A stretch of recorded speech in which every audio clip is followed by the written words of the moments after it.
Hi, my name is Malik, and I love learning about inventors, especially African American inventors who changed the world with their ideas. Did you know that a lot of the cool stuff we use every day came from their hard work? Let me tell you about some of them. First up is Granville T. Woods. He was born on April 23, 1856, in Columbus, Ohio. People call him the Black Edison because he was so smart with electricity. He invented a way for trains to send messages while they were moving. Imagine being able to tell a train behind you to slow down. He made that possible in 1887. Granville had over 60 patents. Oh, and fun fact, Thomas Edison even tried to hire him, but Granville said no. He wanted to work for himself. Then there's Sarah E. Good. She was born around 1855 in Toledo, Ohio, and later moved to Chicago. Sarah was the first African American woman to get a U.S. patent, back in 1885. She invented the folding cabinet bed, which was perfect for people living in small apartments. When you weren't using the bed, you could fold it up into a desk. Genius, right? I think my mom would love one of those. Now, Garrett Morgan is one of my favorites.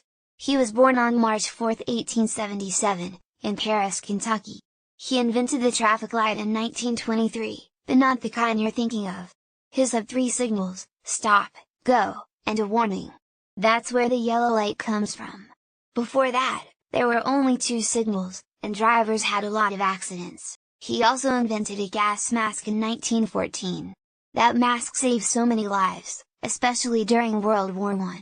Oh, and in 1916, he used it to rescue workers trapped in a tunnel after an explosion. Can you imagine being that brave? And don't forget Madam C.J. Walker. She was born on December 23, 1867, in Delta, Louisiana, as Sarah Breedlove. She became the first self-made female millionaire in America. How?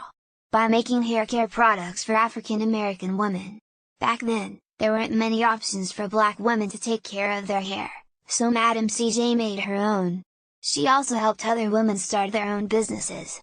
She was like the ultimate boss lady. Then there's Elijah McCoy. He was born on May 2, 1844, in Colchester, Ontario, Canada, to parents who had escaped slavery in the US. He invented something super important for trains and machines, an automatic oiling device in 1872. Before his invention, people had to stop machines to oil them. With Elijah's invention, machines kept running smoothly. People trusted his design so much that they'd say, "I want the real McCoy." That's where the phrase comes from. And how can I forget George Washington Carver? He was born around 1864 in Diamond, Missouri. He was a scientist who came up with over 300 uses for peanuts. He made peanut oil, peanut soap, peanut paint, so many things. But guess what? He didn't invent peanut butter.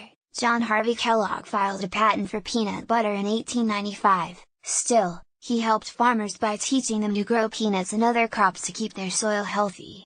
He even advised presidents. Cool, right? Last but not least is Lewis Howard Latimer. He was born on September 4, 1848, in Chelsea, Massachusetts. He helped improve the light bulb. Thomas Edison invented the bulb, but Lewis made it better by creating a carbon filament that lasted longer. Thanks to him, people didn't have to keep buying new bulbs all the time. He also helped Alexander Graham Bell with the telephone. Talk about multitasking! So, what do you think? Amazing, right? These inventors didn't just make cool stuff, they made history. And their ideas are still helping us today.